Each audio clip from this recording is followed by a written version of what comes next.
Hey guys, welcome back to WebTech tutorial. Today I'm gonna show you how we can reset our password in Schwab. If you are new to this channel, make sure to subscribe our channel and don't forget to hit the bell icon to be updated with our new videos. So without any further ado, let's get started.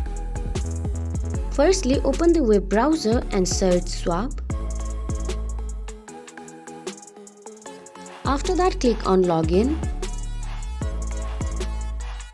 After that, you will see Forget Login ID or Password option. You have to click on Password. Then Schwab will ask for your login ID. If you remember your ID, you have to enter it and click on Continue. If you don't remember, you have to go back to the previous page and click on Forget Your ID and you can recover it. After recovering your ID, you have to click on Forget Password and enter your login ID here and click on Continue. After this, you will be asked to enter your new password and you can reset it. So this is how you reset your password in Schwab. Hope you find this video helpful.